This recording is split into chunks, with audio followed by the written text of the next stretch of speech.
Hi, and welcome to my Chemistry 101 mini project. The subject of my project is the bonding of amino acids to human muscle tissue and its importance.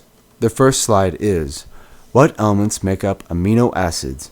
The key elements that make up amino acids are nitrogen, carbon, hydrogen, and oxygen. Amino acids are usually bonded by the peptide bond, or also called the amide bond, which looks like the bond form showed before you.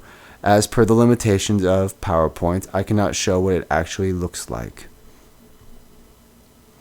The next slide is the essential amino acids, which are arginine, required for the young but not for adults, histidine, isoleucine, leucine, lysine, methionine, phenolphthalein, however you pronounce that one, threonine,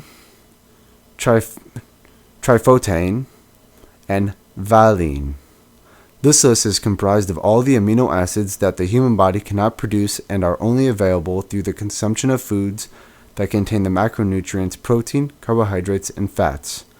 Carbohydrates and fats are included on this list for normal human bodily function, and carbohydrates in some cases can be used combined with protein sources to make a complete protein instead of a simple protein, which is very similar to a complex and simple carbohydrate, which the body can use more effectively, for example, cereal and milk. These acids are necessary for their complete repair and proper function of the muscle tissue. And for any questions anybody has, the non-essential amino acids are naturally produced in the human body, and as such are not required to be obtained through consumption. The next slide is how human muscle tissue works. When the muscle fibers, either type 1 red slow twitch fibers and or type 2 fast twitch fibers, are exerted over progressive resistance, they break down from the exertion, and it is the consumption of protein and in turn amino acids that speeds the recovery process of repairing the damaged muscle tissue. The next slide. Amino acids as an energy source. Amino acids play an important role in energy production in the human body.